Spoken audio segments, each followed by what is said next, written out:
The woods of Minnesota have always held a certain gravity for me, a deep, silent pull that I felt since I was a boy. My name is Jeremiah Kane, and I thought I knew these forests.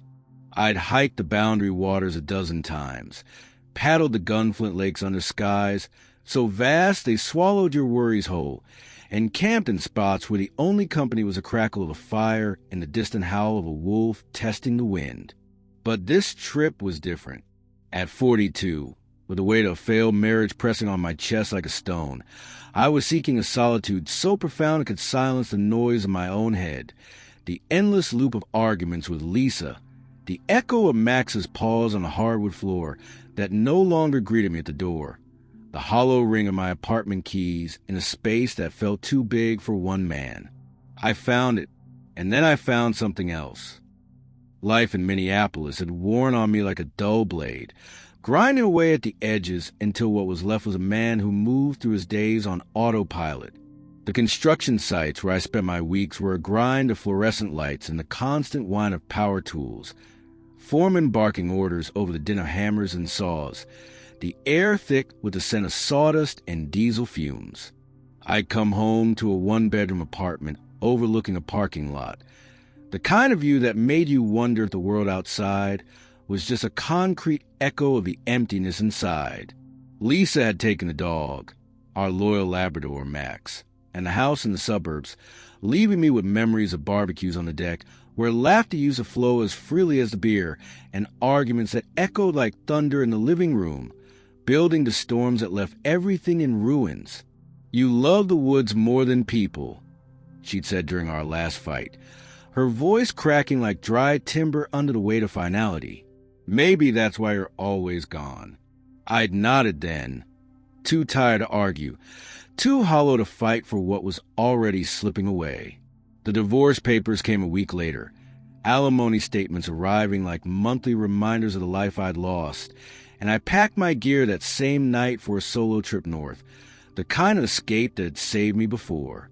The north woods of Minnesota were my sanctuary, a vast expanse of boreal forest stretching from the Canadian border down to the Gunflint Lakes, where the trees stood tall and ancient, their trunks etched with the scars of lightning strikes and the slow passage of time. It was late October, the cusp of fall turning to winter, the leaves a carpet of crimson and gold underfoot that crunched like brittle bones with every step, the air crisp with the promise of frost that nipped at exposed skin like a warning from the land itself. Jeremiah had chosen a remote trail in the Superior National Forest, far from the popular canoe routes and fishing spots that drew crowds in summer, a lesser-known loop called the Whispering Pines Path. The name came from locals in Ely, a small town on the edge of the wilderness where he'd stopped for supplies the day before. Whispering Pines, the outfitter had said, his voice low as if sharing a secret, eyes flicking to the map Jeremiah unrolled on the counter. Named for the way the wind sighs through the white pines like old friends sharing stories. Beautiful spot, but mind the quiet. It gets deep out there. Jeremiah had laughed it off, chalking it up to small town lore. But the word stuck, a faint unease settling in his gut as he paid for the freeze-dried meals and propane canister. He'd mapped it meticulously on his kitchen table the week before, topo sheets spread amid takeout containers and a half-empty bottle of bourbon that had become his evening companion. The loop was a 3-day out and back, 20 miles round trip, with a campsite at the halfway mark by Lost Echo Lake, a nameless body of water that appeared on no official chart but shimmered in satellite photos like a hidden gem, tucked in a hollow between ridges. The drive up from the cities had been meditation in itself. For hours of Highway 61 winding north past Duluth, the landscape shifting from urban sprawl to rolling hills dotted with birch groves that glowed white against the understory, the radio fading to static before he switched to a playlist of folk tunes, Woody Guthrie's gravelly tales of hard roads and open skies, the kind of music that made the miles feel like stories unfolding rather than distances to be endured. He'd stopped in Ely for a resupply, a fresh pack of energy bars from the outfitters, a propane canister for the stove that hissed like a promise of warmth, and a 6-pack of Summit Extra Pale to sip fireside, The beers hoppy by the small luxury against the encroaching cold that already bit at his knuckles through the open window. The Subaru Forester, his faithful companion with 180,000 miles on the odometer and a dent in the door from a close call with a deer on the Gunflint Trail years back, handled the gravel access road like a champ. Tires crunching over frost-heaved ruts that rattled the gear in the back until the trailhead, a simple wooden signpost carved with whispering pines. 10 miles, no services, marked the end of the line. He parked under a canopy of red oaks, their leaves drifting down like embers from a dying fire, shouldered his 50-liter pack, weighing 35 pounds loaded with a big Agnes tent, a sleeping bag rated to 20 below, and enough food for 5 days in case of weather, and hit the trail at noon, the sun high but weak in the October sky, casting long shadows that danced like companions ahead on the path. The first few miles were pure bliss. The path a well-trodden ribbon of dirt and pine needles that wound through stands of aspen quaking in the breeze, their bark white as bone against the understory of ferns turning bronze with the season's end. Jeremiah's boots, Merrill Moab mids, broken in from a dozen trips like this, thudded a steady rhythm on the trail, his breath sinking with the forest's exhale, the pack straps digging comfortable grooves into shoulders accustomed to weight from hauling lumber on job sites. He paused at overlooks, sipping from his Nalgene bottle filled with stream-filtered water that tasted of minerals and earth, jotting notes in a small waterproof journal bound in leather that had been a gift from Lisa in better days. Aspen stands thick, possible moose sign. Fresh scat at mile 2.5. Wind from NW, 5 to 7 miles per hour. Temp 42F. It was his ritual, this logging of the tangible, a way to anchor the intangible pull of the woods, to remind himself that nature was mechanism, not mystery. Water carving stone over millennia, wind shaping trees into whispers, animals following instincts as old as the glaciers that had scraped this land bare. Birds called overhead, a pileated woodpecker hammering a snag like a blacksmith at his anvil, its laugh a wild cackle that echoed off the granite outcrops, a pair of ravens croaking territorial warnings, their wings slicing the air with a whoosh like sails in gusts. No cell service is deep in the wilderness, but that was the point.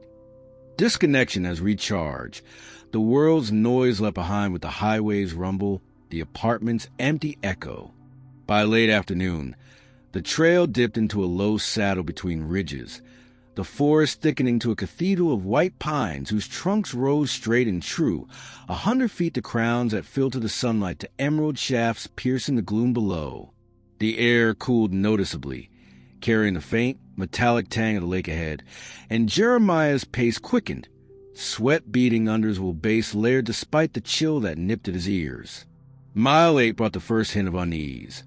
A stretch where the path seemed to narrow unnaturally, ferns encroaching like fingers brushing his legs, the GPS on his watch beeping a slight deviation from the plotted line.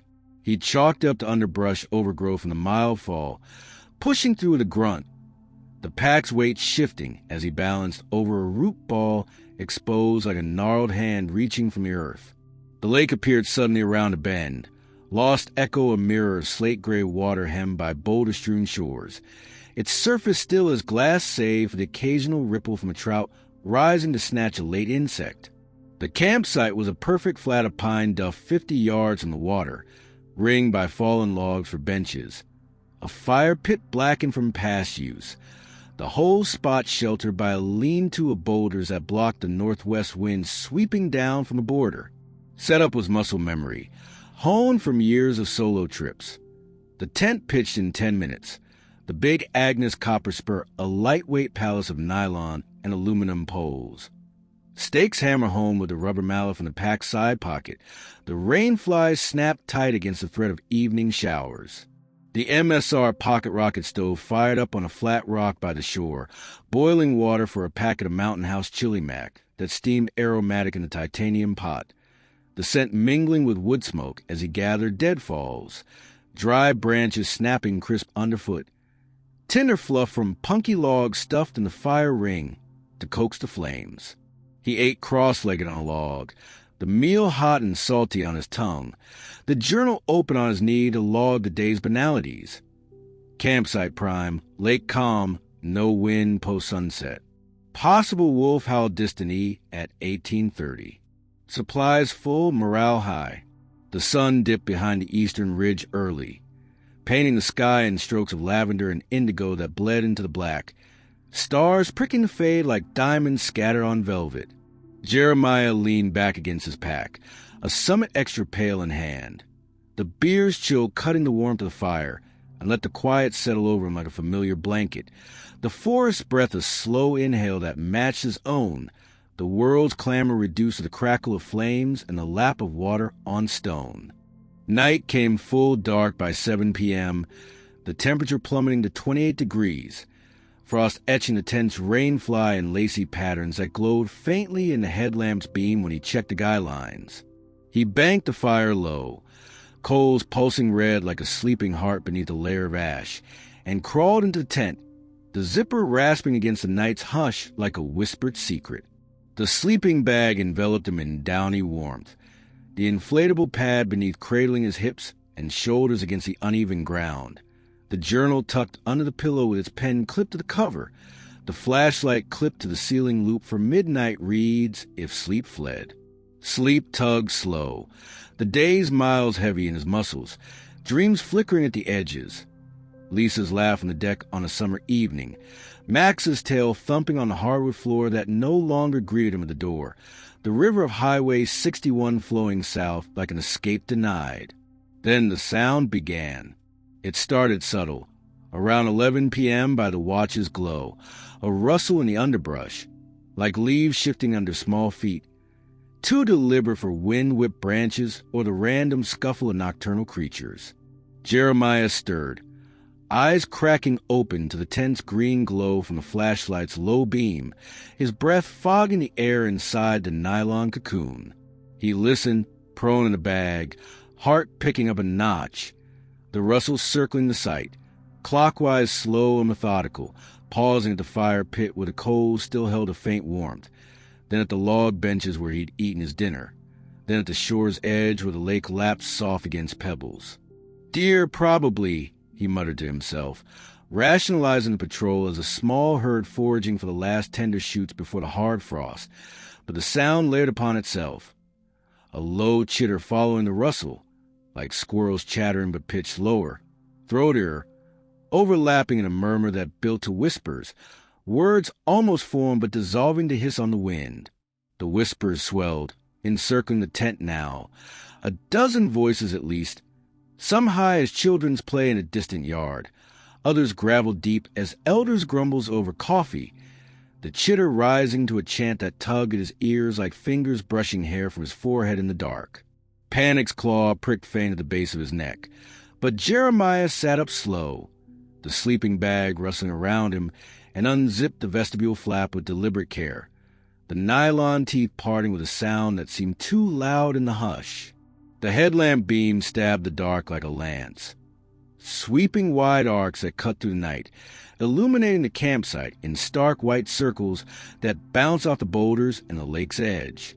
Silence crashed absolute, the night dead as a tomb, the beam sweeping empty duff and shadowed trees, no eyes reflecting back from the underbrush, no branches swaying out of place in the still air, the lake a black mirror unbroken by ripple or reflection.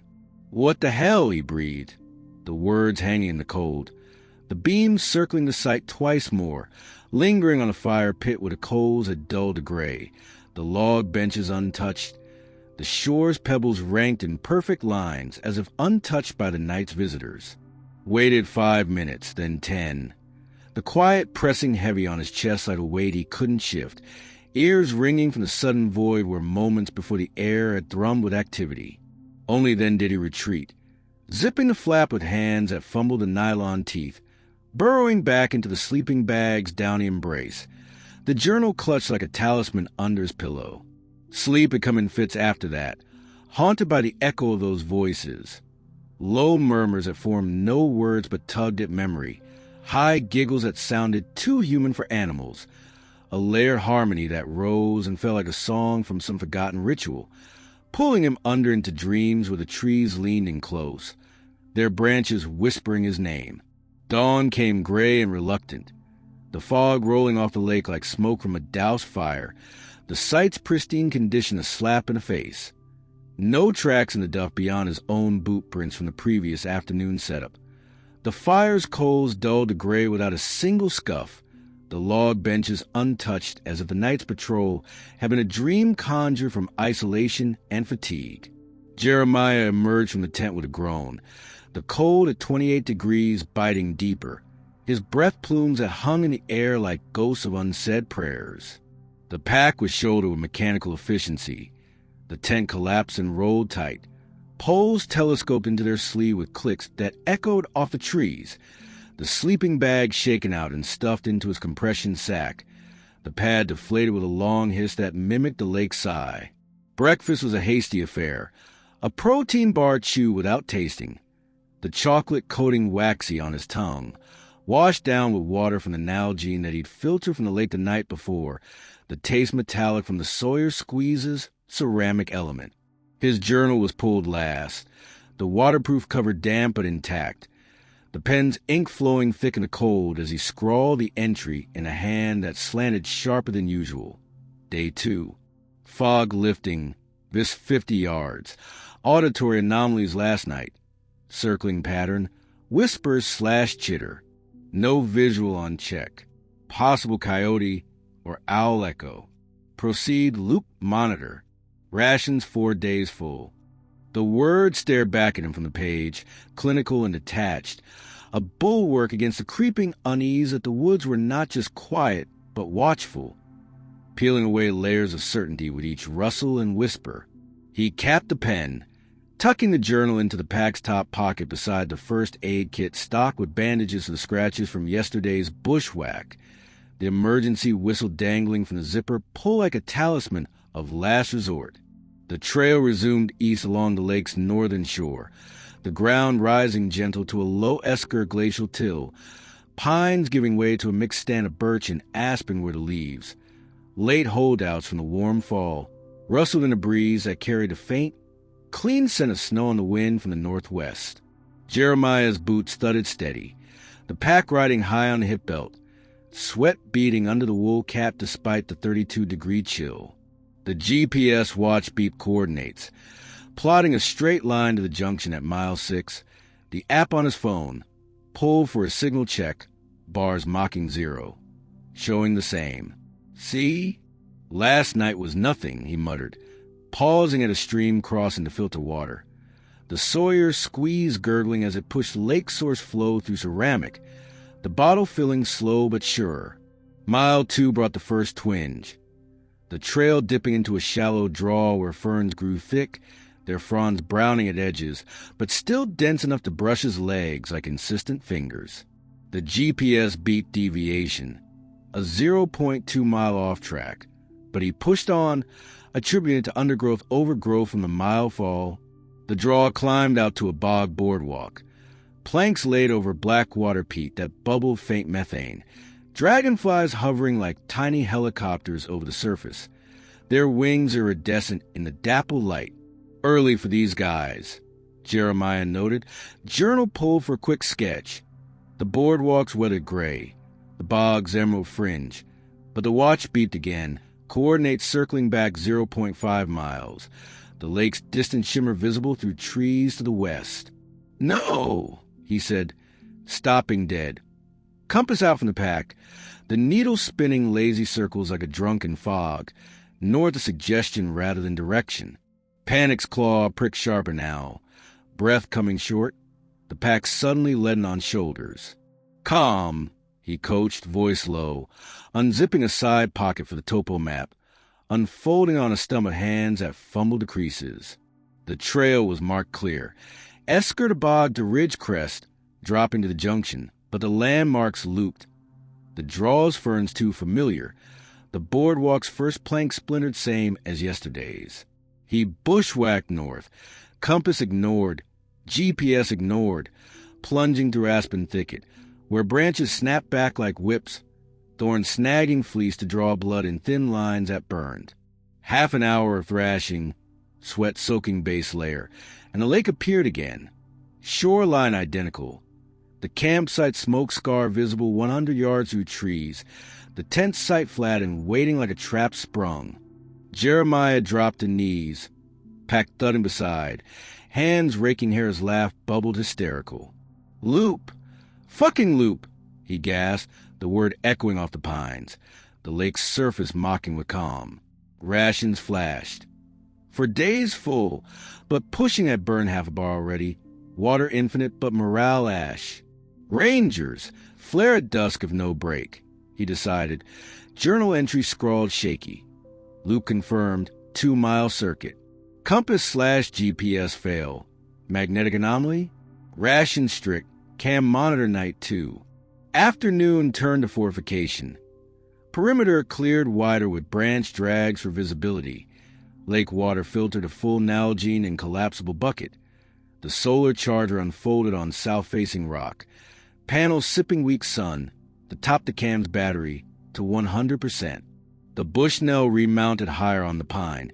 Angle widened to catch the full ring. Tent, fire, shore. Tree lean 360 if swiveled. Motion trigger sensitive. IR illuminator set for low light persistence. Dinner at 5 p.m. Chili mac half ration. The meal hot but tasteless. Eaten cross-legged by fire built high with extra, would stack like barricade. Flames leaping orange against encroaching dark. The sun dipped behind western ridge early. Sky bruising purple to black. Stars pricking indifferent overhead. Jeremiah banked the fire to coals that glowed like eyes. The cam's red LED blinking sentinel. The SD card fresh. "Come on! Show yourself," he whispered to the dark, voice bravado masking the nodding gut. Zipped into tent, bag cocoon tight, journal under pillow with pen clipped, flashlight loop ceiling, vigil mode. Sleep snatched in 20-minute bursts, ears tuned to the night. Sounds at 9:45 p.m., rustle tentative at first. Leaves shifting under weight too light for deer. Circling the site clockwise slow. Pausing at fire pit, log benches, shore's edge. Chitter followed, low and throaty. Overlapping a murmur that built to whispers. Voices 10 now. High giggles mingling gravel grumbles. Chant rising, urgent. Jeremiah, watch Stacy. Heart slamming. Beam ready but held. Last night's silence on check. Cam caught it. Breath shallow. The chant swelling to song that tugged soul. Layered harmony rising, falling like waves on the lake. At 10:15, unzipped flap swift, headlamp stabbing dark. Silence crashed. Night dead as grave. Beams sweeping empty duff. Shadow trees. Lake mirror unbroken. No eyes, no sway. The cam's LED steady red. Waited 10 minutes. Beams circling till arm numb. The quiet pressing weight on chest. Zipped in, bag tight, vigil broken by snaps. Branches? Footsteps? The cam whirring faint heartbeat. Dawn gray. Fog rolling lakeward. Sight pristine. No tracks. Fire coals dull. SD card pulled numb fingers. Viewer powering on flicker. Footage 2145 to 612. IR green wash site. Embers pulsing. Then motion at 2202. The figure from night 1. Tree lean spot. Tall void shape still as stone. Head tilted listening. Held till 2347. Then motion pinged again. 3 more figures flanking. Same posture. Shadows deep absorbing light. Ring loose around sight. No movement. No sway. Statues carved night. Holding vigil 7 hours. Banish at 5:58 as light crept frame. Vanishing pixel blur. Jeremiah replayed. Zoom on the quartet. Grain hiding details but form solid. Not bear, not man. Too tall. Too still. Audio track. Embers crackle. Owl hoot 314. His snores muffled. No chant, no chitter. As if sounds had only auditory ghosts. Not real. He lied, voice crack. But the footage lied back. Figures undeniable. Packed frantic. Trail at first light. But loop held tighter. Boardwalk immediate. bog bubbling methane, ridge crest dropping lake view by 1 p.m., campsite waiting like homecoming. Rations 3.5 days, panic full grip, journal Kurt. For figures Cam N2 ring form. Loop 1 mile, solar 75%, Cam ready N3, flare dusk if no break. Afternoon signaling. Flares pop high, orange arcs fading empty sky. No overfly, woods watching silent. Dinner bar nuts, fire high, cam angle full ring, motion sensitive. Moon gibbous silver, night falling dread weight. Sounds 9 p.m., rustle chitter whisper 20 voices. Chant song circling tight. Words clear. Jeremiah join watch. Full moon calls. Beam out silence. Cam rolling. Vigil. Snaps frequent. Footsteps. Dawn fog. SD truth. Figures 19 ring tight. Shadows void. Holding till sun banished. Third day colder. Frost rhyming tent loop instant. Camp world. Rations 3 days. Morale thread. Journal vow. Full moon N3 change. Cam charge. Monitor ritual if. Afternoon flares wasted. Sky empty. Dinner sparse. Fire low conserve.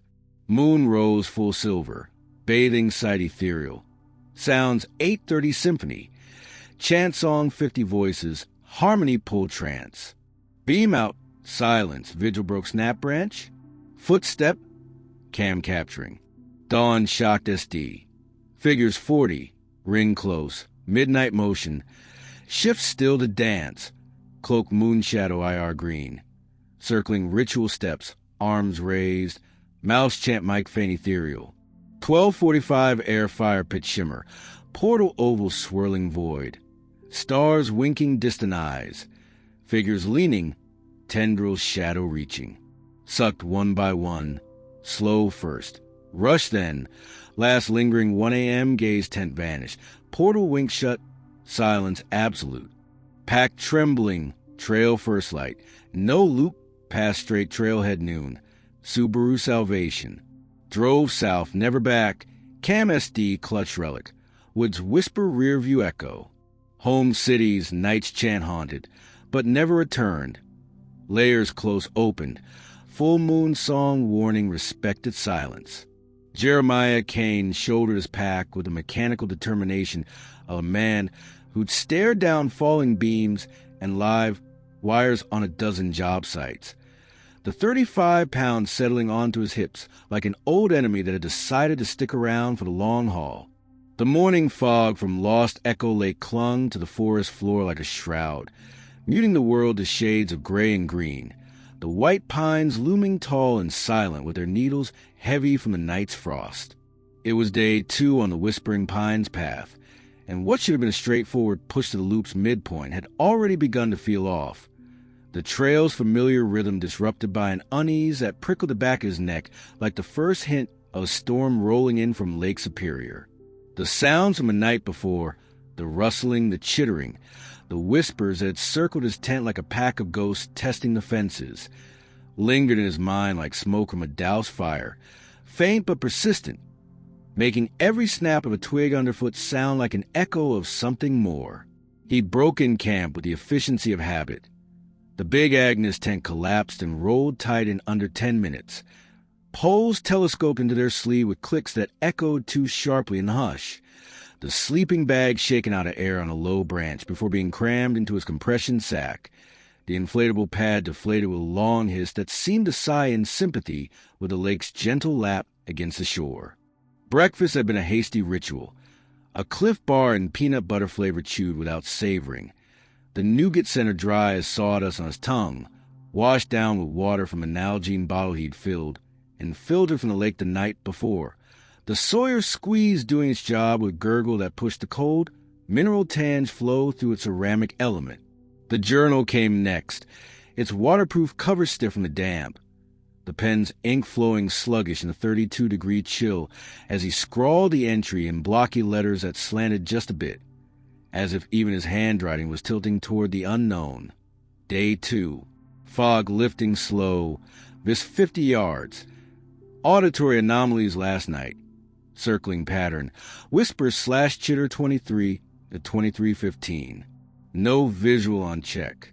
Possible coyote pack, or owl calls distorted by echo off ridges. Proceed to loop midpoint. Monitor for repeat. Rations 4 days full. Morale, steady but watchful.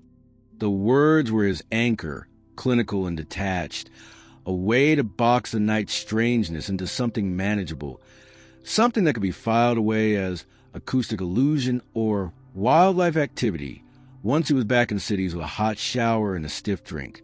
Skepticism was his trade. After all, not as a profession, but as a survival skill honed from years of solo trips where the mind played tricks in the dark, turning the wind sigh into a siren's call or the crack of a branch into footsteps on the prowl.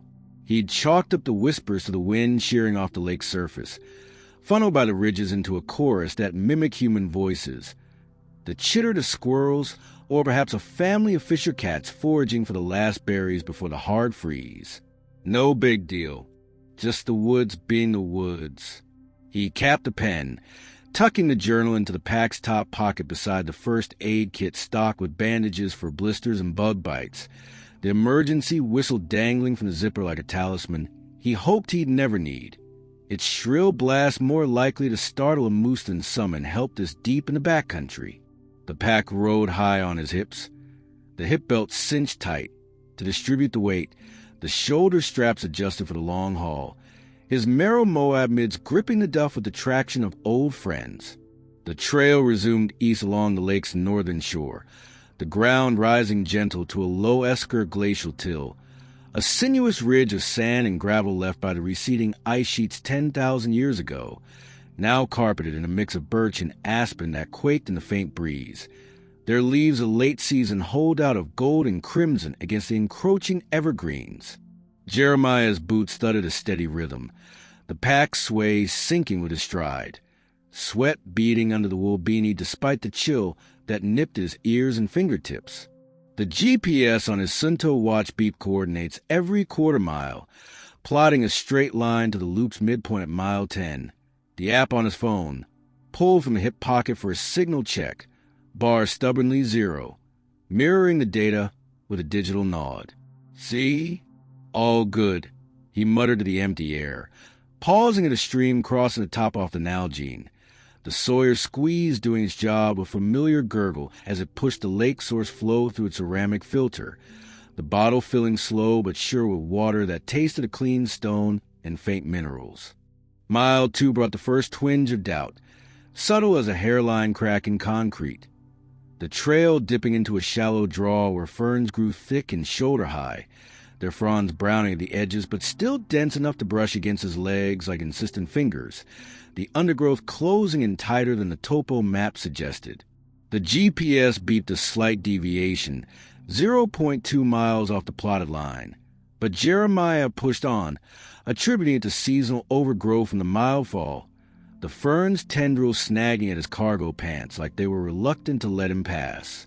The draw climbed out to a bog boardwalk, a series of weathered planks laid over blackwater peat that bubbled faint whiffs of methane, the air carrying a rotten egg whiff that wrinkled his nose. Dragonflies hovered low over the surface, their wings a blur of iridescent blue and green in the dappled light filtering through the canopy, early for the season but not impossible in this microclimate. Getting ahead of yourself, he chided, pulling the journal for a quick sketch. The boardwalk's gray slats veined with moss, the bog's emerald fringe contrasting the dark water. But the watch beep again, coordinates circling back 0.5 miles, the lake's distant shimmer visible through a gap in the trees to the west, the shore's bolder line unmistakable. "No," he said aloud, stopping dead in the middle of the planks, though it creaking under his weight like a scaffold giving way.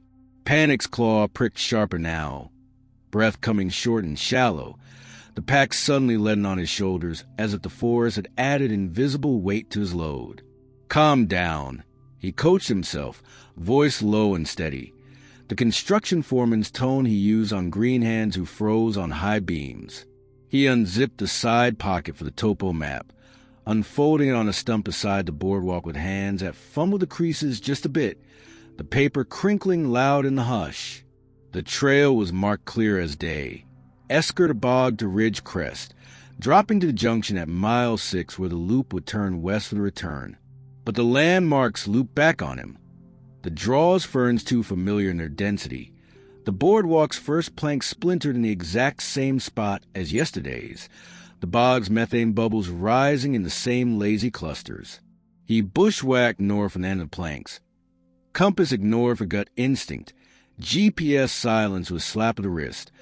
Plunging through an aspen thicket, with a white bark flash like bone in the light, branches snapping back like whips across his face, thorns snagging the fleece to draw thin lines of blood that burned with each step.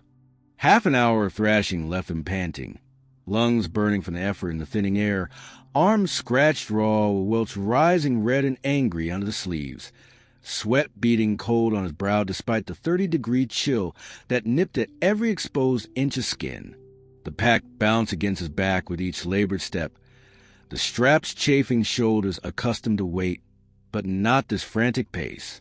And then, through a thinning of the trees, the lake appeared again, its shoreline identical to the memory, the pebbles glinting wet under the climbing sun, the campsite smoke scar from last night's fire visible 100 yards distant through trunks, the log benches waiting like empty pews in a church built for one solitary congregation.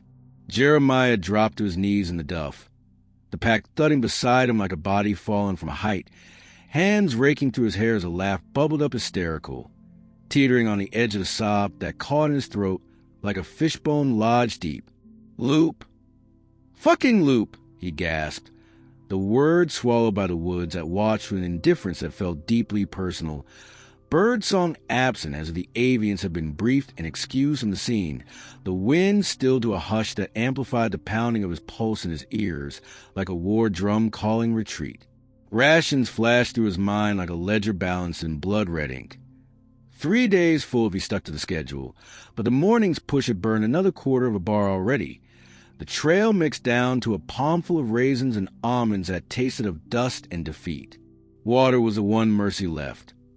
The lake's open center, a reliable source despite the rim of ice creeping in from the edges like a noose tightening around the shallows, filterable to gallons if he took the time to boil and squeeze with the Sawyer. But morale was ash to ember, the loop not just a physical trap but psychological. The forest folding in on itself like a hand, closing to crush the life from him one circuit at a time. Each return to the campsite a reminder that the woods had claimed him as surely as a riptide claims a swimmer. Rangers. Flare at dusk of no break, he decided, voice cracking on the words like ice under boot, pulling the journal from the pack's top pocket with hands that fumbled the Velcro flap, the waterproof cover damp from the fog, but intact against the morning's melt. The pen's ink flowed thick in the cold, the tip digging into the paper as he scrawled the entry in a hand that slanted sharper than usual, letters leaning like trees in a gale. Day 3, 10:15 a.m. Fog lifting slow, vis 60 yards. Cam N2, 19 figures, ring formation, immobile 9 hours 45 minutes. No audio anomaly on playback. Sounds internal/psychological. Loop 0.25 miles, bog immediate on east push, bushwhack south fail, back to lakeshore 0.5 hours. Rations 3 days, 2.5 push would burn. Solar charger 55%. Cam ready N3 with max sensitivity/IR low light. Full moon eve, monitor escalation, possible behavioral change. Flare, dusk if no exit found. Morale, low. Holding by a thread. Note, figures taller, 7 feet, posture deliberate, no sway, head tilt consistent as if listening. Not human/animal, by movement profile.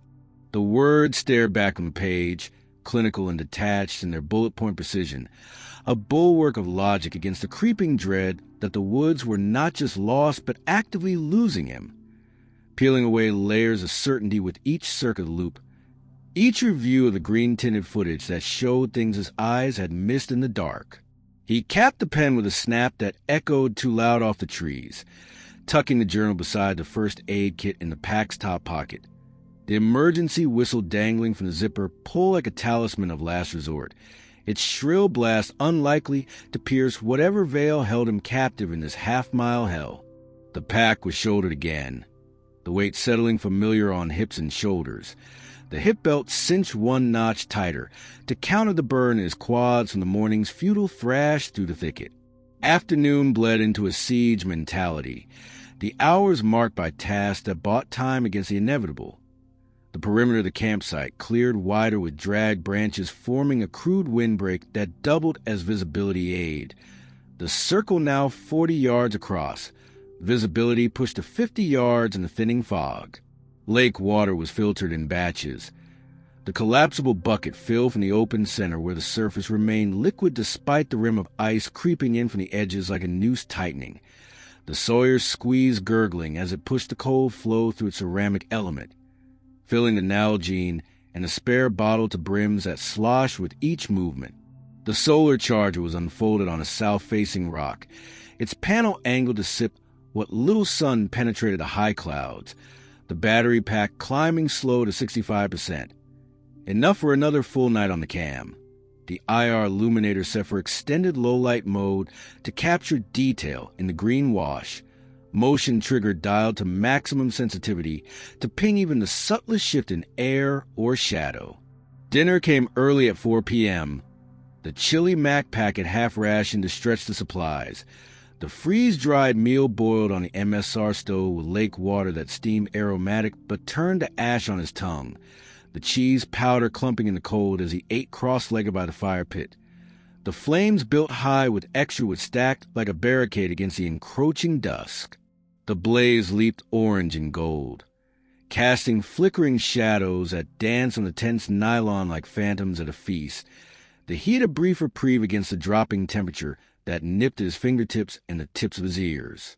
The sun dipped behind the western ridge with finality that felt personal, the sky bruising from lavender to deep indigo, stars pricking the fade like distant, uncaring eyes, the full moon rising in the east as a silver gibbous ore that bathed the sight in an ethereal glow, turning the frost on the ferns to sparkling diamond dust and the lake's surface to a mirror of molten silver. Jeremiah banked the fire to a bed of glowing coals that pulsed like a dying heart, the heat lingering low but persistent. The Bushnell cam's red LED blinking its sentinel watch from the tripod low to ground, the angle swivel for a full 360-degree view. Tent site, fire pit, shoreline, tree lean encircling the whole. The SD card was fresh formatted that afternoon. The viewer screen tested with a quick clip of his hand waving to confirm the IR wash. The device armed with a beep that echoed the night's impending hush. The pack's interior was inventoried one last time by a headlamp beam. Rations down to 2 days if he pushed the limits, 1 full chili mac. 2 bars quartered, jerky to nibble like leather, trail mix ration to fingers full, water full in bottles and bucket. Solar at 70%, journal vows scrawled in the margins. 1 night more. Full moon change? Record all. Flare if ritual escalates. Morale was a thread now, frayed but holding, the unseen's present a weight that bowed his shoulders even without the pack.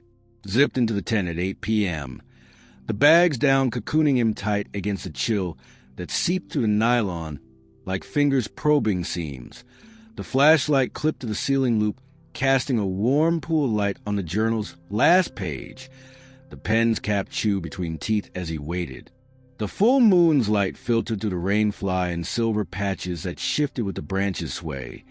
The lake's lap, a distant murmur, like a crowd settling for a show. Vigil mode engaged, sleep snatched in 15-minute bursts between ears tuned to the night, the quiet pressing heavy until 8:30 p.m. The sounds returned, not tentative but triumphant.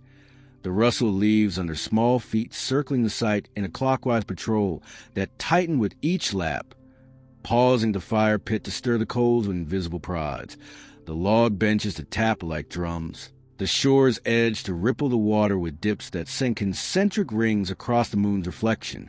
The chitter followed, low and throaty at first, overlapping in a murmur that built like a wave gathering force.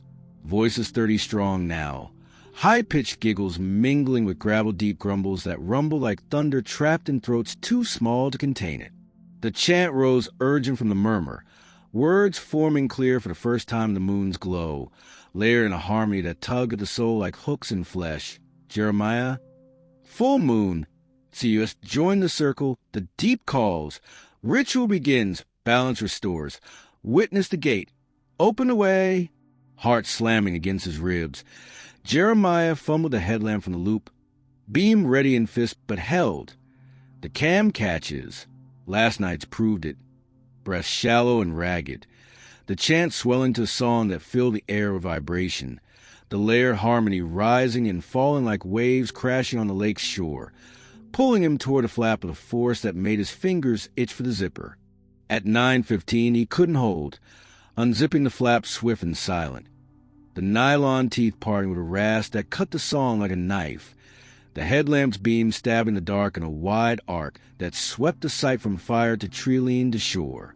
Silence crashed down like a guillotine, the night dead as a grave, the beam illuminating empty duff and shadowed trees, the lake's mirror unbroken by ripple or reflection of movement. No eyes glowing back, no branches swaying out of place, the fog's remnants hanging still as hell breath. The cam's LED blinked steady red from its tripod, recording the nothing. The site's perimeter a circle of emptiness under the full moon's silver wash. Jeremiah waited, beam circling slow till his arm trembled from the strain, the cold seeping through his base layer to numb skin and stiffen joints. 15 minutes stretching to 20 before the quiet pressed too heavy on his chest, forcing retreat. Zipped the flap, bag pulled tight around him like armor, the vigil fracturing with snaps in the dark. Branches? Footsteps circling closer. The cams faint with the only heartbeat in the night. Dawn came gray and unforgiving, the fog rolling thicker from the lake as if fed by the night's exhalations. The site's pristine state a slap in the face. No tracks in the duff.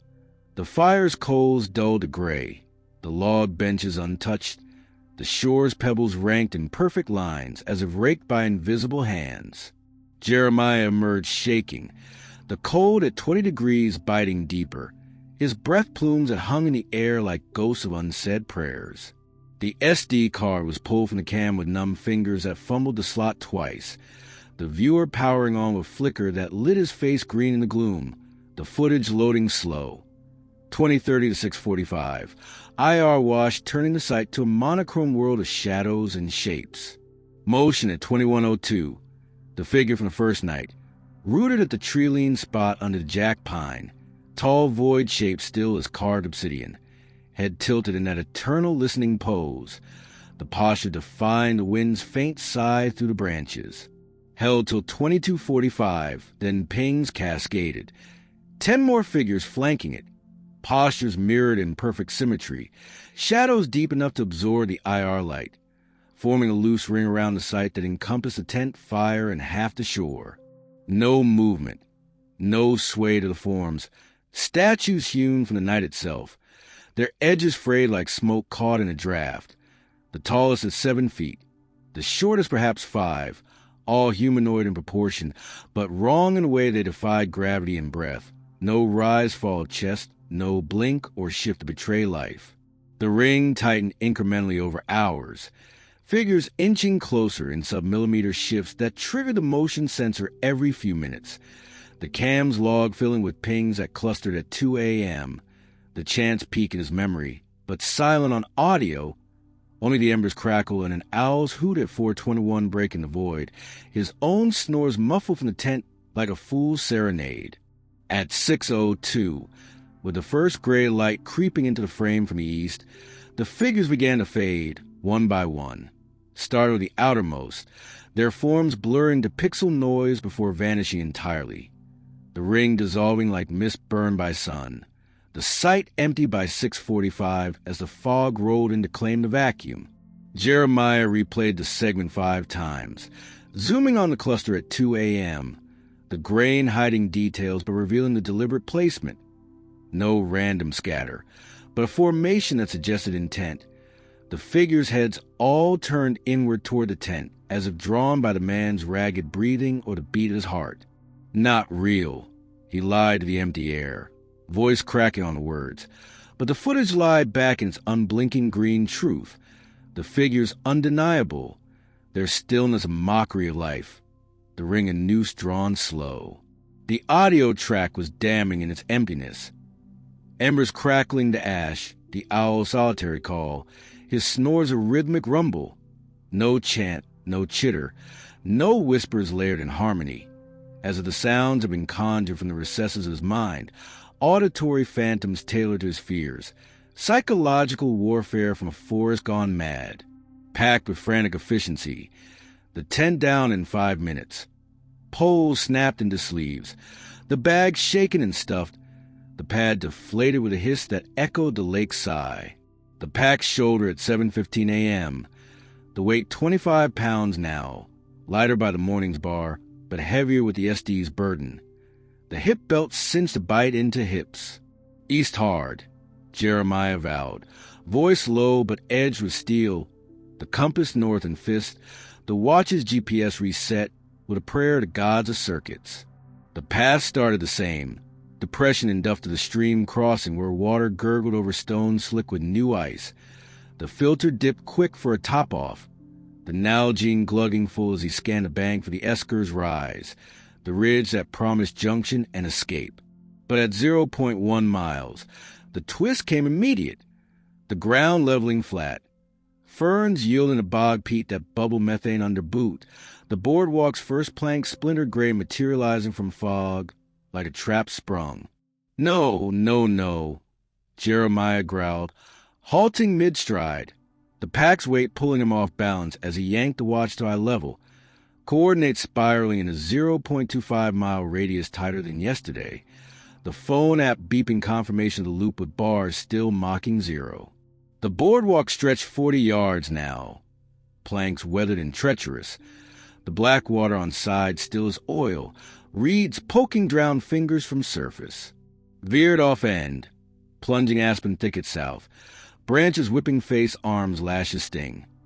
Thorns snag, fleece draw, bloodlines burn, ground suck boots slop, add mud pounds. Bushwhacked the bastard, panted, compass north fist, needle steady tangle white bark golden leaves rustle dry laugh overhead. Watch altimeter dip rise confusion, elevation fluctuate 10 feet place, pushed arm shield face twig whip, sweat bead cold brow chill nip exposed skin. 20 minutes thrash, lungs burn effort, arms scratch raw welch rise red. Lake appear again, shore identical, pebbles glint wet, campsite fire pit visible 40-yard tree thin, log benches wait empty pew church silence. Stagger knee duff, pack thud body drop, hands rake hair laugh bubble hysterical teeter sob throat fishbone. Maze hell, gasp, word swallow woods watching different personal. Bird song absent avian brief excuse. Wind still hush amplify pulse ear. Rations flash ledger red. 3 days full schedule. Morning push burn quarter bar. Trail mix palm raisins, almonds dust taste. Water mercy. Lake open center rim ice creep edge. Filter gallon boil squeeze time. Morale ash ember. Loop physical psychological. Forest fold hand crush. Flare dusk. Decide. Voice crack. Journal pull pack top pocket velcro fumble. Waterproof cover damp intact. Pen ink flow thick cold. Tip dig paper hand slant sharp usual. Letters lean tree gale. Day 3, 11:45 a.m. Fog thin. Vis 70 yards. Cam N2. 19 figures. Ring formation. Immobile 9 hours 45 minutes. No audio playback. Sound internal / psych. Loop 0.25 miles. Bog immediate east push. Bushwhack south fail. Back Lake Shore 0.3 hours. Rations 3 days, 2.5 push burn. Solar charger 60%. Cam ready N3 max sensitivity / IR low light. Full moon eve. Monitor escalation. Possible behavioral change. Flare dusk no exit. Morale. thread, hold grit. Note, figures 7 feet tall, posture deliberate, no sway, head tilt listening. Not human/animal movement profile. Word stare page, clinical detached bullet precision. Bulwark logic creep dread, was lost actively lose. Peel certainty circuit, review green footage show I miss. Cap pen snap echo loud. Tuck journal first aid pack top. Emergency whistle dangle zipper talisman, last resort. Shrill blast unlikely pierce veil captive half-mile hell. Pack shoulder grunt expel fog breath. Hip belt cinch bite hip counter burn quad morning feudal thrash. Afternoon siege mentality. Hour task by time inevitable. Perimeter campsite clear wide branch drag crude windbreak double visibility aid. Circle 50 yards. Visibility push 60-yard thinning fog. Lake water filter batch. Collapsible bucket fill open center surface. Remain liquid rim ice creep. Sawyer squeeze gurgle push cold flow ceramic element. Fill Nalgene spare bottle brim slosh movement. Solar charger unfold south facing rock. Panel angle sip little sun penetrate high cloud. Battery pack climb slow 70%. Enough full night cam. IR illuminator set extend low light mode capture detail green wash. Motion trigger dial maximum sensitivity ping subtlest shift air shadow. Dinner 3:30 p.m. Chili mac packet half ration stretch supply. Freeze dried meal boil MSR stove lake water steam aromatic turn ash tongue. Cheese powder clump cold eat cross leg fireside. Flame bill high extra with stacked barricade like. Blaze leap orange gold cast flicker shadow dance tent nylon phantom feast. Heat brief reprieve drop temperature nip fingertip ear tip. Sun dip ridge west finality personal. Sky bruise lavender deep indigo. Star prick indifferent overhead. Full moon rise east silver gibbous or bay sight. Ethereal glow turn frost fern sparkle diamond dust. Lake surface mirror molten silver. Jeremiah bank fire bed glow cold pulse dying heart. Heat linger low persistent. Bushnell cam red LED blink sentinel tripod low ground. Angle swivel full 360 view. Tent site fire pit shoreline. Treeline in circle hole. SD card fresh format afternoon. Viewer screen test quick clip hand wave confirm IR wash. Device arm beep echo night. Impending hush. Pack interior inventory one last headlamp beam. Ration down 2-day push limit. 1 full chili mac. 2 bar quarter, jerky nibble leather, trail mix ration finger. Water full bottle bucket. Solar 75%. Journal valve scrawl margin. 1 night more. Full moon change. Record all. Flare ritual escalate. Morale thread fray hold.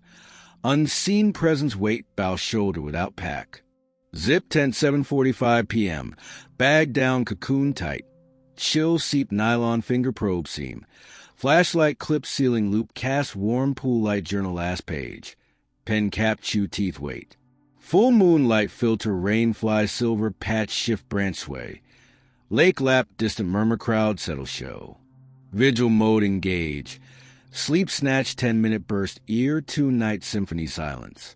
Quiet press heavy until 8:30 p.m. Sound return tentative triumphant.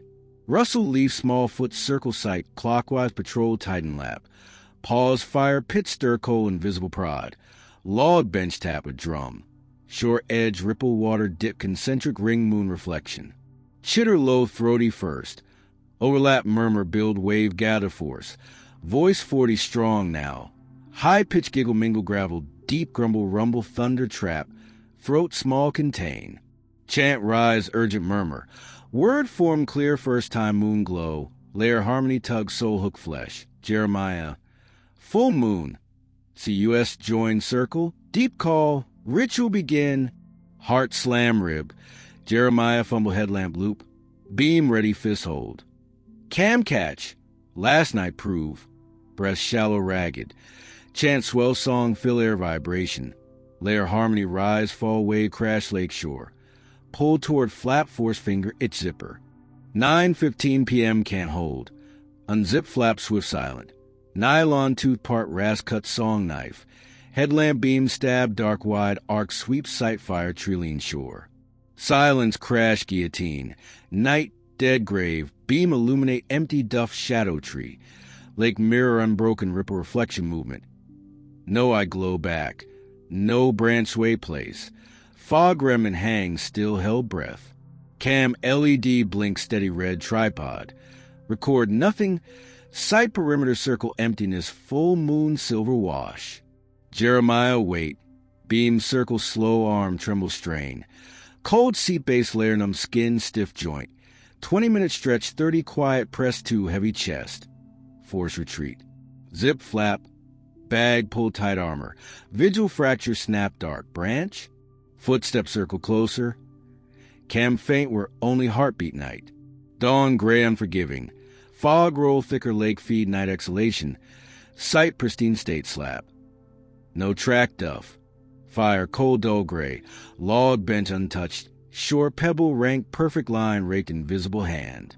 Jeremiah emerge shake. Cold 18-degree by deeper.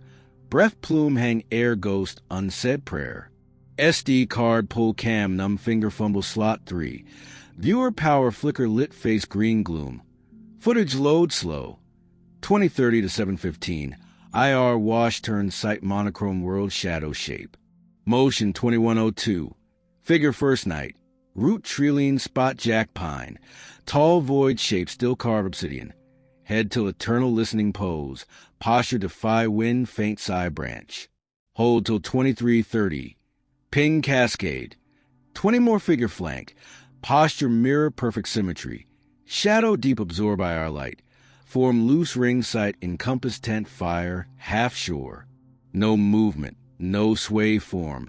Statue hewn night itself. Edge fray smoke catch draft. Tall 7 foot. Short 5. All humanoid proportion wrong way defy gravity breath. No rise fall chest. No blink ship betray life. Ring tighten incremental hour. Figure inch closer submillimeter shift trigger motion sensor every 2 minute. Cam log fill ping cluster 3 a.m. Chant peak memory silent audio. Only ember crackle distant coyote howl 512. His snore muffled tent fool serenade. 6:15 first gray light creep frame east. Figure begin fade. 1-1. Start outermost. Form blur pixel noise vanish entirely. Ring dissolve mist burn sun. Sight empty 7:15 fog roll claim vacuum. Jeremiah replay segment 7 time. Zoom cluster 3 a.m. Grain high detail. Reveal deliberate placement. No random scatter. Formation suggests intent. Figurehead all turn inward tent draw man ragged breathing beat heart. Audio track damning emptiness. Ember crackle ash. Coyote solitary call. His snore rhythmic rumble.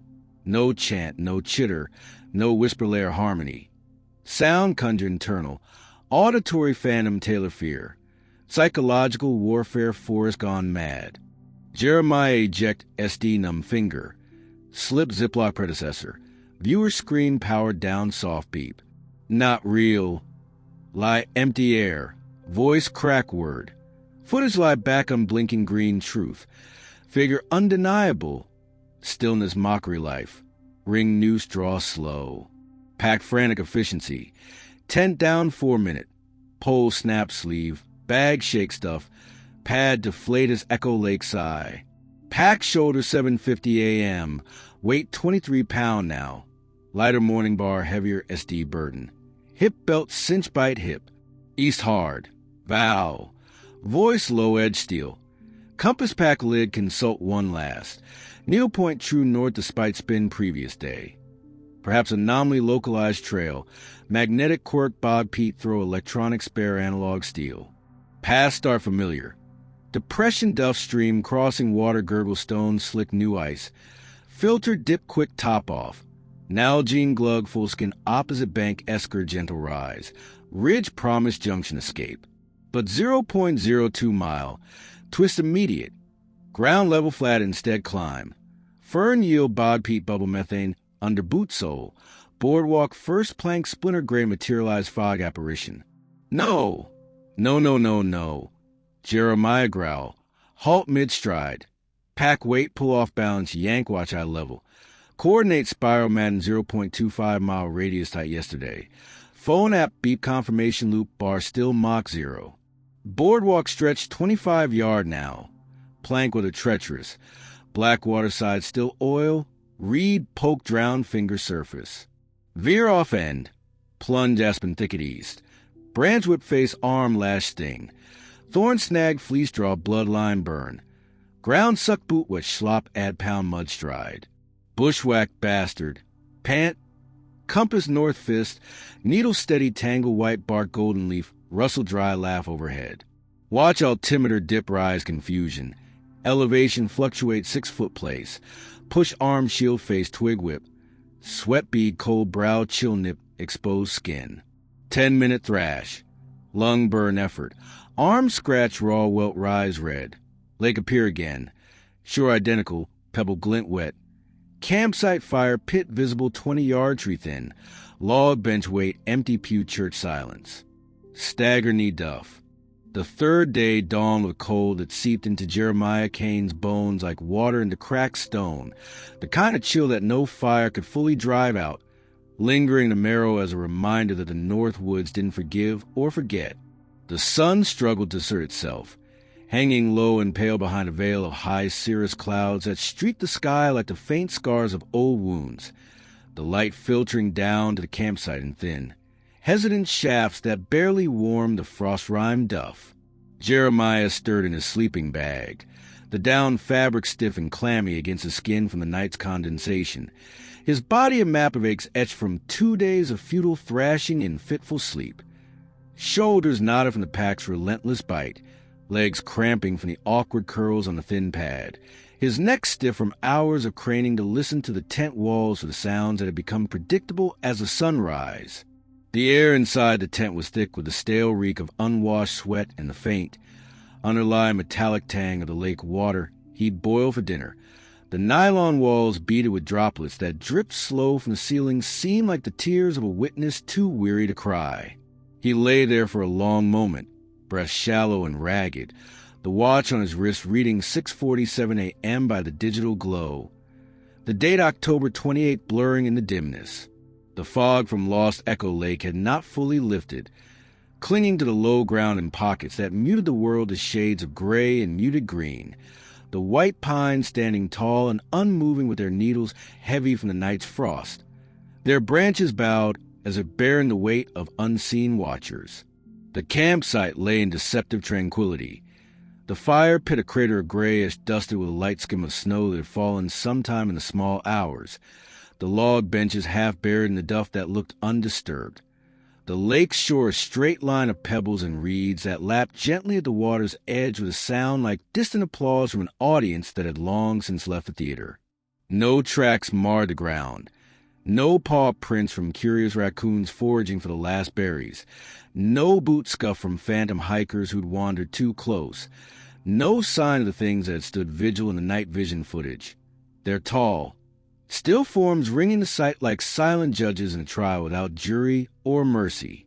Jeremiah's breath came out in a visible plume as he unzipped the flap, the zipper's teeth catching once before yielding with a rasp that echoed too loud in the morning hush, the cold at 22 degrees Fahrenheit hitting him like a slap from an old adversary, nipping at the exposed skin of his neck above the high collar of his fleece pullover. He rubbed his hands together, blowing on them to restore circulation. The skin red and chapped from the drive by the night, nails bitten short from the habit that had returned with a vengeance these past 2 days. The pack lay beside the tent like a faithful dog waiting for its master to rise, its contents inventoried in his mind at the precision of a man counting ammunition in a besieged foxhole. Rations down to 3 days of pushed hard. 2 packets of Chili Mac quarter for meals, a handful of energy bars with their wrappers crinkled from pocket storage, jerky strips tough as boot-leathered and nibbled through the afternoons, and trail mix that had lost its appeal after the first handful of raisins gone, soft and almonds tasting of dust. Water was a silver lining in this gray dawn. The lake's surface froze at the edges with thin skim of ice that cracked like gunfire under a thrown stone, but open in the center, filtered with the gallons if he took the time to boil and squeeze with the Sawyer. The solar charger was clipped to the pack's side strap, its panel folded but ready. The battery pack at 55% after topping the Bushnell cam the night before, a low hum of green light on the device that had become his only ally in this unraveling nightmare. Its foot is the proof that kept the madness at bay, if only by a thread. He crawled out fully, knees popping like gunfire in the quiet, and stood to stretch. The cold air hitting his face like a slap from an old friend turned foe, nipping at the exposed skin of his neck above the high collar of his fleece. The tent came down next, poles collapsing with clicks that echoed off the trees. The nylon fabric shaken out to dislodge the night's dew and frost, rolled tight and stuffed into its sack with movements that were automatic but edged with haste, as a delay would invite the loop to tighten its grip sooner. The sleeping bag followed, aired briefly on a low branch before compression. The pad deflated with a long hiss that mimicked the lake sigh. Breakfast was a ritual of survival now, not enjoyment. A protein bar split in half, the peanut butter flavor cloying on his tongue.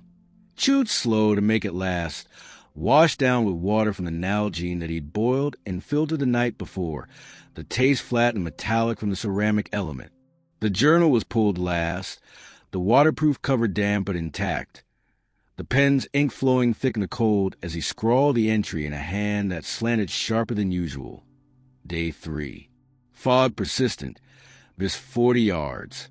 Cam N2. 19 figures. Ring formation. Immobile 9 hours 30 minutes. No audio on playback. Sound internal? Loop 0.25 miles. Bog immediate on east push. Rations 3 days. 2.5 push. Solar 55%, cam ready N3. Full moon eve, monitor escalation. Flare dusk if no exit. Morale low but holding. The word stared back at him from the page, clinical and detached, a bulwark against the creeping dread that the woods were not just lost but actively losing him. Peeling away layers of certainty with each loop. He capped the pen, tucking the journal into the pack's top pocket beside the first aid kit, an emergency whistle that felt like a joke now, its shrill blast unlikely to pierce whatever veil held him captive. The Bushnell cam was unclipped from his tripod, the device cool to the touch despite the night's run. The SD card ejected with a click that sounded final, slipped into the Ziploc with its predecessor, the viewer screen powering down with a soft beep. The solar charger was angled toward the thinning fog, its panel sipping what little sun penetrated, the battery pack climbing slow to 60%. Enough for another night. The cam's IR illuminator set for extended low-light, motion trigger max sensitivity to catch even the subtlest shift. Packing complete. The pack shouldered with a grunt that expelled a fog of breath. The hip belt cinched tight to distribute the 26 pounds now. Lighter by yesterday's burn, but heavier with the unseen accumulation. East again. Jeremiah decided, voice low but resolute. The compass from the pack's lid consulted one last time, its needle pointing true north despite the spin of previous days. Perhaps the anomaly was localized to the trail, a magnetic quirk in the bog's peat that threw off electronics but spared analog steel. The path started familiar. The depression in the duff leading to the stream crossing where water gurgled freer over stones slick with ice. The filter dipped quick for a Nalgene top-off, the bottle glugging full as he scanned the opposite bank for the Esker's gentle rise, the ridge that should lead to the junction and freedom. But at 0.3 miles, the twinge became a twist, the ground leveling abruptly instead of climbing, ferns giving way to the bog's black peat that bubbled faint under boot sole, methane's rotten egg with rising to wrinkle nose. The boardwalk materialized from the mist like apparition, its first plank splintered and gray, dragonflies hovering low despite the 24-degree chill, their wings a blur of iridescence that caught the light like false hope. God damn it! Jeremiah growled, stopping dead in the middle of the planks, the wood creaking under his weight as he yanked the GPS watch to eye level, coordinates spiraling in that maddening 0.25-mile radius, the app on his phone confirming the loop with a beep that mocked his efforts. The boardwalk stretched ahead, 50 yards of weathered slats laid over the peat. The black water on either side still as oil, reeds poking up like drowned fingers from the surface. He veered off the end, plunging into the aspen thicket to the south, branches whipping at his face and arms with lashes that stung like reprimands, thorns snagging the fleece to draw blood in thin lines that burned with each step, the ground sucking at his boots with a wet slop that added pounds of mud to each stride. "Bushwhack the loop," he panted. Compass north in fist, the needle holding steady to the tangle of white bark and golden leaves that rustled like dry laughter overhead. The watch's altimeter dipped and rose in confusion, elevation fluctuating 20 feet in place. But he pushed, arms shielding face from the whip of twigs, sweat beading cold on brow despite the chill that nipped at exposed skin. Half an hour of thrashing, lungs burning from the effort, arms scratched raw with welts rising red, and the lake appeared again. Its shoreline identical, pebbles glinting wet under climbing sun, the campsite's fire pit visible 60 yards through the thinning trees, the log benches waiting like empty pews in a church of silence. Jeremiah staggered to his knees in the duff, the pack thudding beside him like a body dropped, hands raking through his hair as a laugh bubbled up hysterical, teetering on the edge of a sob that caught in his throat like a fishbone. "Fucking maze from hell," he gasped, the word swallowed by the woods that watched with an indifference that felt personal, birdsong absent as if the avians had been briefed and excused, the wind stilled to a hush that amplified the pounding of his pulse in his ears. Rations flashed through his mind like a ledger balance in red. 3 days full if he stuck to schedule, but the morning's push had burned another quarter bar, the trail mixed down to a palmful of raisins and almonds that tasted of dust. Water was a one mercy. The lake's surface open in the center despite the rim of ice creeping in from the edges, filterable to gallons if he took the time to boil and squeeze. But morale was ash to ember, the loop not just physical but psychological, the forest folding on itself like a hand closing to crush. Flare at dusk, he decided, voice cracking on the words, pulling the journal from the pack's top pocket with hands that fumbled the Velcro flap, the waterproof cover damp from the fog, but intact. The pen's ink flowed thick in the cold, the tip digging into the paper as he scrawled the entry in a hand that slanted sharper than usual, letters leaning like trees in a gale. Day 3, 10:15 a.m. Fog lifting slow, this 60 yards. Cam N2, 19 figures, ring formation, immobile 9 hours, 45 minutes. No audio anomaly on playback. Sounds internal/psychological? Loop 0.25 miles, bog immediate on east push, bushwhack south fail. Back to Lakeshore 0.5 hours. Rations 3 days, 2.5 push with burn. Solar charger 55%. Cam ready N3 with max sensitivity/IR low light. Full moon eve, monitor escalation, possible behavioral change. Flare dusk if no exit found. Morale low, holding by thread. Note, figures taller 7 feet, posture deliberate, no sway, head tilt consistent as if listening. Not human/animal by movement profile. The words stare back from. The 4th day broke with a cruelty that I had come to expect from the whispering pines, the sun's light filtering to the high cirrus clouds like a reluctant confession, pale and unconvincing, casting the campsite in a wash of grayish gold that did little to warm the chill clinging to the air. The fog from Lost Echo Lake had retreated to the low ground, leaving behind a damp residue that beaded on every surface. The tense nylon rainfly drooping under the weight of frostmelt, the duff of the forest floor glistening like a field of shattered glass, the white pines standing tall with needles heavy and bowed, as if the trees themselves were exhausted by the night's vigil. I stirred in my sleeping bag, the down fabric stiff and clammy against my skin, my body a symphony of aches that played in minor key. Shoulders knotted from the pack's relentless pressure, legs cramping from the futile bushwhacks that had looped me back to the spot like a moth spiraling toward a flame it couldn't resist. My eyes, gritty with a residue of unslept hours, cracked open to the tent's dim green interior, the nylon walls translucent with the morning's weak light, Condensation dripping slow from the ceiling seemed like tears from an eye that had seen too much. I lay there for a long beat, breath shallow and measured, the air inside the tent thick with a stale reek of sweat-soaked fear and the faint, underlying metallic tang of the lake water I boiled for dinner the night before. The sounds from the previous nights replayed in my mind like a scratched vinyl record skipping on the same groove. The rustling of leaves under feet too small for deer or too deliberate for wind, the chittering that built to whispers circling the sight like a pack of unseen wolves, the chant that had swollen under full moon's gaze to a song with voices numbering in the hundreds, their layered harmony tugging at my soul like hooks sunk deep into flesh and bone. And the footage, Christ, the footage from the Bushnell cam, its IR green wash revealing what my naked eyes had missed in the dark. The figures, tall and void black, encircling the sight in rings that tightened with each hour, their stillness a mockery of life, heads tilted in eternal listening, banished only by dawn's indifferent light.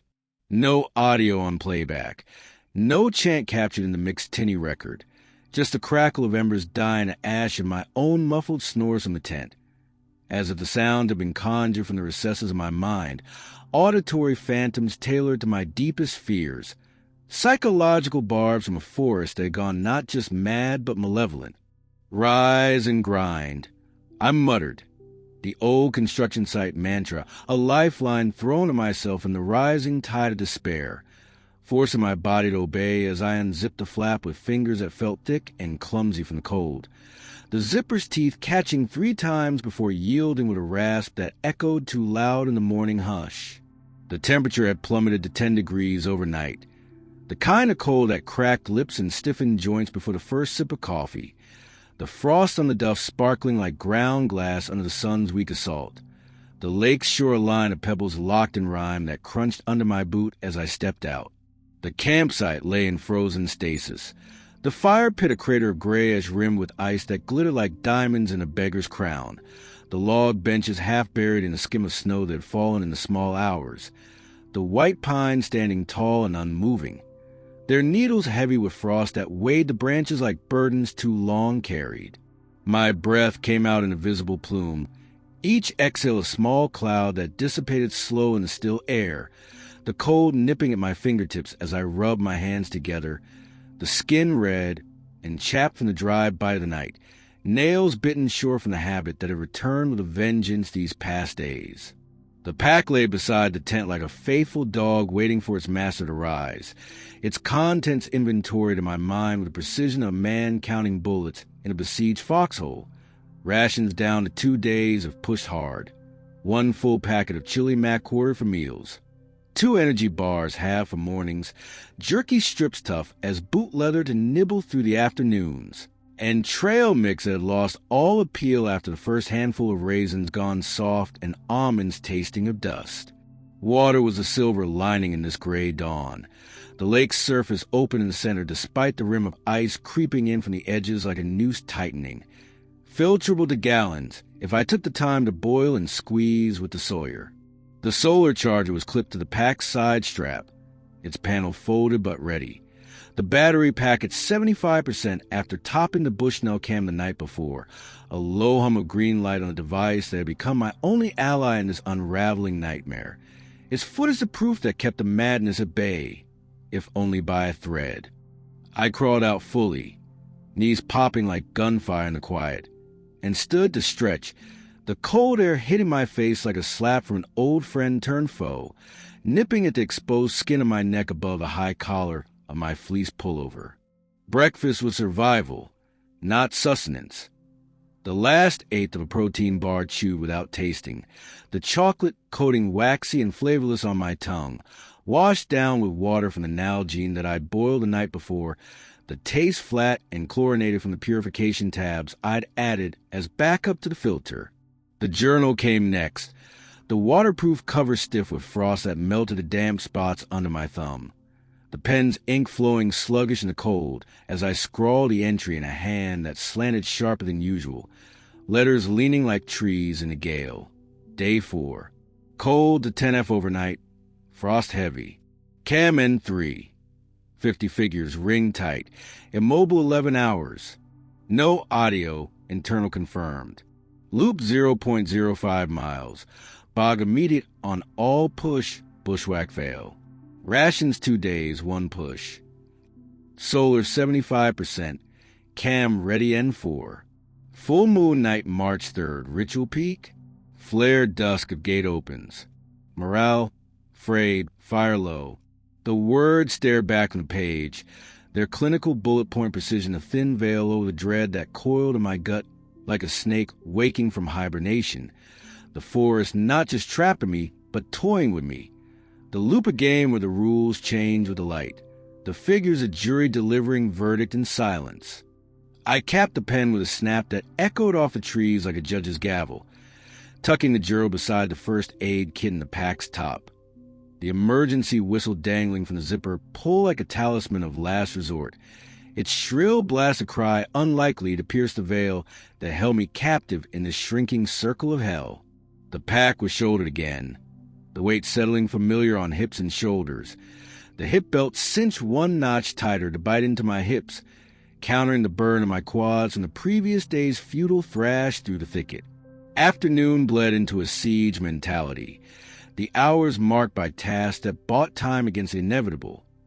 The perimeter of the campsite cleared wider with dragged branches forming a crude windbreak that doubled as visibility aid. The circle now 80 yards across, visibility pushed to 90 yards in the thinning fog. Lake water was filtered in batches. The collapsible bucket filled from the open center where the surface remained liquid despite the rim of ice creeping in from the edges like a noose tightening. The Sawyer squeezed gurgling as it pushed the cold flow through its ceramic element, filling the Nalgene and a spare bottle to brims that sloshed with each movement. The solar charger was unfolded on a south-facing rock, its panel angled to sip what little sun penetrated the high clouds, the battery pack climbing slow to 85%. Enough for one more night on the cam. The IR illuminator set for maximum persistence, motion trigger dialed to hypersensitive to ping even the whisper of a leaf. Dinner came early at 11 a.m. The chili Mac packet 64th ration to stretch the supplies. The freeze-dried meal boiled on an MSR stove with lake water that steamed aromatic but turned to ash on my tongue. The cheese powder clumping the cold as I ate cross-legged by the fire pit. The flames built high with extra wood stacked like a barricade against the encroaching dusk. The blaze leaped orange and gold, casting flickering shadows that danced on the tense nylon like phantoms at a feast. The heat a brief reprieve against the dropping temperature that nipped at my fingertips and the tips of my ears. The sun dipped behind the western ridge with finality that felt personal. The sky bruising from lavender to deep indigo, stars pricking the fade like distant, uncaring eyes, the full moon rising in the east as a silver ore that bathed the sight in ethereal glow, turning the frost on the ferns to sparkling diamond dust and the lake's surface to a mirror of molten silver. I banked the fire to a bed of glowing coals that pulsed like a dying heart, the heat lingering low but persistent. The Bushnell cam's red LED blinking its sentinel watch from the tripod low to the ground, the angle swivel for a full 360-degree view. Tent site, fire pit, shoreline, tree encircling the hole. The SD card was fresh formatted that afternoon. The viewer screen tested with a quick clip of my hand waving to confirm the IR wash. The device armed with a beep that echoed the night's impending hush. The pack's interior was inventoried one last time by a headlamp beam. Rations down a half a day if I pushed the limits. 64 chili Mac. 16th bar. Jerky to nibble like leather. Trail mix ration to fingers full. Water full in bottles and bucket. Solar at 100%. Journal vows scrawled in the margins. Last night. Full moon night March 3rd. Ritual? Record all. Flare if gate opens. Morale was a thread now, frayed but holding, the unseen's presence a weight that bowed my shoulders even without the pack. Zip into the tent at 3 p.m., the bags down cocooning me tight against a chill that seeped through the nylon like fingers probing seams. The flashlight clipped to the ceiling loop, casting a warm pool of light on the journal's last page, The pen's cap chewed between teeth as I waited. The full moon's light filtered through the rainfly in silver patches that shifted with the branches' sway. The lake's lap a distant murmur, like a crowd settling for a show. Vigil mode engaged, sleep snatched in 5-minute bursts between ears tuned to the night, the quiet pressing heavy until 3:30 p.m. The sounds returned, not tentative but triumphant. The rustle of leaves under small feet circling the site in a clockwise patrol that tightened with each lap, pausing at the fire pit to stir the coals with invisible prods, the log benches to tap like drums, the shore's edge to ripple the water with dips that sent concentric rings across the moon's reflection. The chitter followed, low and throaty at first, overlapping a murmur that built like a wave-gathering force, voices 200 strong now, high-pitched giggles mingling with gravel-deep grumbles that rumbled like thunder trapped in throats too small to contain it. The chant rose urgent from the murmur, words forming clear for the first time in the moon's glow, layered in a harmony that tugged at the soul like hooks embedded in flesh. Jeremiah, full moon, CUS joined the circle. The deep calls. Ritual begins, balance restores. Witness the gate. Open away. Heart slamming against my ribs. I fumbled the headlamp from the loop, beam ready in fist, but held. The cam catches. Last night's proved it. Breath shallow and ragged.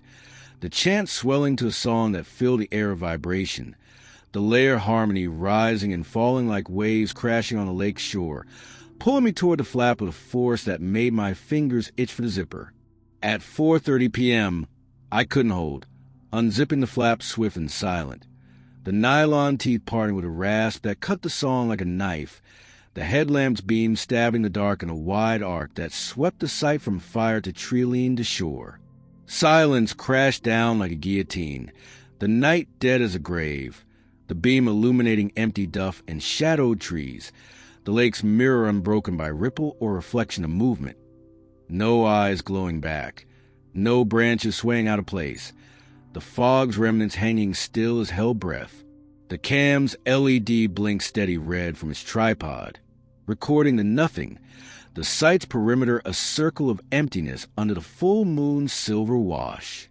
I waited, beam circling slow till my arm trembled from the strain, the cold seeping through my base layer to numb skin and stiffen joints, 100 minutes stretching to 110 before the quiet pressed too heavy on my chest, forcing retreat. Zipped the flap, bag pulled tight around me like armor, the vigil fracturing with snaps in the dark. Branches? Footsteps circling closer, the cams faint with the only heartbeat in the night. Dawn came gray and unforgiving, the fog rolling thicker from the lake as if fed by the night's exhalations, the site's pristine state a slap in the face. No tracks in the duff, the fire's coals dulled to gray, the log benches untouched, the shore's pebbles ranked in perfect lines as if raked by invisible hands. I emerged shaking, the cold at 4 degrees biting deeper, my breath plumes that hung in the air like ghosts of unsaid prayers. The SD car was pulled from the cam with numb fingers that fumbled the slot 10 times, the viewer powering on with a flicker that lit my face green in the gloom, the footage loading slow. 14:30 to 12 o'clock. IR wash turning the sight to a monochrome world of shadows and shapes. Motion at 15:02. The figure from the first night, rooted at the tree-lean spot under the jack pine, tall void shape still as carved obsidian, head tilted in that eternal listening pose, posture to find the wind's faint sigh through the branches. Held till 1700 hours, then pings cascaded. 180 more figures flanking it, postures mirrored in perfect symmetry, shadows deep enough to absorb the IR light, forming a loose ring around the site that encompassed a tent, fire, and full shore. No movement, no sway to the forms, statues hewn from the night itself, edges frayed like smoke caught in a draft, the tallest at 7 feet, the shortest 5, all humanoid in proportion but wrong in the way they defied gravity and breath, no rise fall of chest, no blink or shift to betray life. The ring tightened incrementally over hours, figures inching closer in sub-millimeter shifts that triggered the motion sensor every tenth of a second, the cam's log filling with pings that clustered at 8:30 p.m. The chance peak in my memory, but silent on audio, only the embers crackle and a distant nothing at 1900 hours, breaking the void, my own snores muffled from the tent like a fool's serenade. At 12 o'clock, with the first gray light creeping into frame from the east, the figures began to fade, one by one, starting with the outermost, their forms blurring to pixel noise before vanishing entirely, the ring dissolving like mist burned by the sun. The site emptied by 12 o'clock as the fog rolled in to claim the vacuum. I replayed the segment 35 times, zooming on the cluster at 8:30 p.m., the grain hiding details but revealing the deliberate placement, no random scatter, but formation that suggested intent. The figures' heads all turned inward toward the tent, as if drawn by my ragged breathing or the beat of my heart. The audio track was damning in its emptiness. Embers crackling to ash, the nothing solitary silence, my snores a rhythmic rumble, no chant, no chitter, no whispers layered in harmony, as if the sounds had been conjured from the recesses of my mind, auditory phantoms tailored to my fears, psychological warfare from a forest gone mad. I ejected the SD card with numb fingers, slipping into the Ziploc with its predecessors, the viewer screen powering down with a soft beat that mocked my hopes. Not real. I lied to the empty air, voice cracking on the words. But the footage lied back in its unblinking green truth, the figures undeniable, their stillness a mockery of life, the ring and noose drawn slow. Packing was frantic efficiency, the tent down in 10 seconds, poles snapping into sleeves, the bag shaken and stuffed, the pad deflated with a hiss that echoed the lake's sigh. The pack shouldered at 12:15 p.m., weighed 11 pounds now, lighter by the morning's meager breakfast, but heavy with the SD's burden, hip belt cinched to bite into hips. East hard as hell, I vowed, voice low, but edged with steel. Compass in the pack's lid consulted one last time, needle pointing true north despite the spins of prior days. Perhaps the anomaly was localized to the trail's curve, a magnetic quirk in the bogs peat that threw off electronics, but spared the analog reliability of steel and glass. The path, or what remained of it, started with grim familiarity. The depression in the duff leading to the stream crossing where the water gurgled freer over stones slick with new skim of ice that crunched under boot toe. The filter dipped quick for a top-off on an Nalgene, the bottle glugging full as I scanned the opposite bank for the Esker's gentle rise. The ridge that had promised junction and escape, on every map I'd pored over in the fluorescent glow of my apartment kitchen. But at 0.000005 miles, the twist came immediate and merciless. The ground leveling flat instead of climbing, ferns yielding to the bog's black peat that bubbled faint methane under my boot sole, the boardwalk's first plank splintered and gray materializing from the thinning fog like an apparition summoned from my worst fears. No! No, no, no, no, I growled, halting mid-stride on the planks, the wood creaking under my weight like a scaffold giving way, the pack's weight pulling me off balance as I yanked the watch to eye level, coordinates spiraling in that maddening 0.1 mile radius tighter than the day before, the phone app confirming the loop with a beat that mocked my dwindling resolve, the bars still zero in a taunt of isolation. The boardwalk stretched a mere 0.1 yards now, its weathered planks treacherous with ice patches that gleamed like false promises, the black water on either side still as oil under the overcast, reeds poking up like drowned fingers from the surface, their tips tipped with frost that bent them low. I veered off the end without a second thought, plunging into the aspen thicket to the north, branches whipping at my face and arms with lashes that stung like reprimands from an angry foreman, thorns snagging the fleece to draw blood in thin lines that burned with each step forward, the ground sucking at my boots with a wet slop that added pounds of mud every stride, the cold mud seeping through the Gore-Tex to numb toes and chill calves. Bushwhacked the bastard out. I panted. Compass north gripped in fists like a lifeline, the needle steady to the tangle of white bark and golden leaf that rustled with a dry laugh overhead. as if the trees themselves were in on the joke. The watch's altimeter dipped and rose in confusion, elevation fluctuating a mere 0.05 feet in place. But I pushed on, arms shielding my face from the whip of twigs that snapped back like rubber bands, sweat beading cold on my brow despite the chill that nipped at every exposed inch of skin, the pack bouncing against my back with each labored step.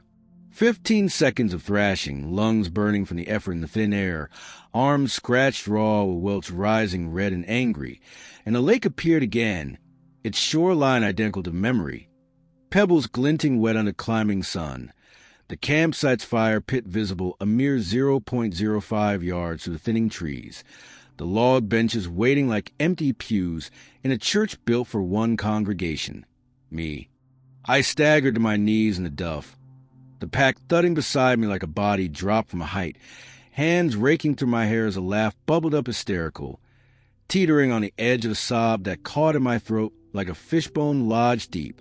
Maze from hell, I gasped, the word swallowed by the woods that watched with an indifference that felt deeply personal, birdsong absent as if the avians had been briefed and excused from the scene, the wind stilled to a hush that amplified the pounding of my pulse in my ears like a war drum calling retreat. Rations flashed through my mind like a ledger balance in blood-red ink. Half a day full if I stuck to schedule, but the morning's push had burned another 10,000 to bar. The trail mixed down to fingers full of raisins and almonds that tasted of dust and defeat. Water was the one mercy left. The lake's open center, a reliable source despite the rim of ice creeping in from the edges like a noose tightening. Filter with the gallons if I took the time to boil and squeeze. But morale was ash to ember. The loop not just physical but psychological. The forest folding in on itself like a hand closing to crush the life from me one circuit at a time. Flared dusk. I decided, voice cracking on the words like ice under boot, pulling the journal from the pack's top pocket with hands that fumbled the Velcro flap, the waterproof cover damp from the fog, but intact against the morning's melt. The pen's ink flowed thick in the cold, the tip digging into the paper as I scrawled the entry in a hand that slanted sharper than usual, letters leaning like trees in a gale-force wind. Day 4, 3:15 p.m. Cold to 4F overnight. Frost heavy on duff. Cam N3. 50 figures ring tight. Immobile 11 hours, 30 minutes. No audio. Internal confirmed. Psych warfare. Loop 0.05 miles. Bog immediate on all push. Bushwhack North Fail. Back to Lakeshore 0.0005 hours. Ration 0.5 day. 0.25 push for burn. Solar 100%. Cam ready N4 with max send/IR. Full moon night March 3rd. Ritual peak. Flared dusk. Signal if gate opens. Morale frayed. Fire burns low. Note, figure 7-foot average. Posture deliberate. No sway, head tilt listening. Ring tighter N3. Intent in circle escalating. Audio gap. Champ peak 8:30 p.m. silent. Confirm internal. The words stared back from the page, their clinical bullet point precision a thin veil over dread that coiled in my gut like a snake waking from hibernation. The forest not just trapping me, but toying with me. The loop a game where the rules change with the light. The figures a jury delivering verdict in silence. I capped the pen with a snap that echoed off the trees like a judge's gavel, tucking the journal beside the first aid kit in the pack's top. The emergency whistle dangling from the zipper pulled like a talisman of last resort, its shrill blast a cry unlikely to pierce the veil that held me captive in this shrinking circle of hell. The pack was shouldered again, the weight settling familiar on hips and shoulders. The hip belt cinched one notch tighter to bite into my hips, countering the burn of my quads from the previous day's futile thrash through the thicket. Afternoon bled into a siege mentality, the hours marked by tasks that bought time against the inevitable. The perimeter of the campsite cleared wider with drag branches forming a crude windbreak that doubled as visibility aid. The circle now 80 yards across, visibility pushed to 90 yards in the thinning fog. Lake water was filtered in batches. The collapsible bucket filled from the open center where the surface remained liquid despite the rim of ice creeping in from the edges like a noose tightening. The Sawyer squeezed gurgling as it pushed the cold flow through its ceramic element, filling the Nalgene and a spare bottle to brims that sloshed with each movement. The solar charger was unfolded on a south-facing rock, its panel angled to sip what little sun penetrated the high clouds, the battery pack climbing slow to 85%, enough for one more night on a cam. The IR illuminator set for maximum persistence, motion trigger dialed to hypersensitive to ping even the whisper of a leaf. Dinner came early at 11 a.m. The Chili Mac packet 64th ration to stretch the supplies, the freeze-dried meal boiled on the MSR stove with lake water that steamed aromatic but turned to ash on my tongue, the cheese powder clumping the cold as I ate cross-legged by the fire pit. The flames built high with extra wood stacked like a barricade against the encroaching dusk. The blaze leaped orange and gold, casting flickering shadows that danced on the tense nylon like phantoms at a feast. The heat a brief reprieve against the dropping temperature that nipped at my fingertips and the tips of my ears. The sun dipped behind the western ridge with a finality that felt personal, the sky bruising from lavender to deep indigo, stars pricking to fade like distant, uncaring eyes, the full moon rising in the east as a silver ore that bathed the sight in an ethereal glow, turning the frost on the ferns to sparkling diamond dust and the lake's surface to a mirror of molten silver. I banked the fire to a bed of glowing coals that pulsed like a dying heart, the heat lingering low but persistent. The Bushnell cam's red LED blinking its sentinel watch in the tripod low to the ground, the angle swivel for a full 360-degree view. Tent site, fire pit, shoreline, trioline encircling the whole. The SD card was fresh formatted that afternoon, the viewer screen tested with a quick clip of my hand, waving to confirm the IR wash. The device armed with a beep that echoed the night's impending hush. The pack's interior was inventoried one last time by a headlamp beam. Rations down a half a day if I pushed the limits. 64 Chili Mac.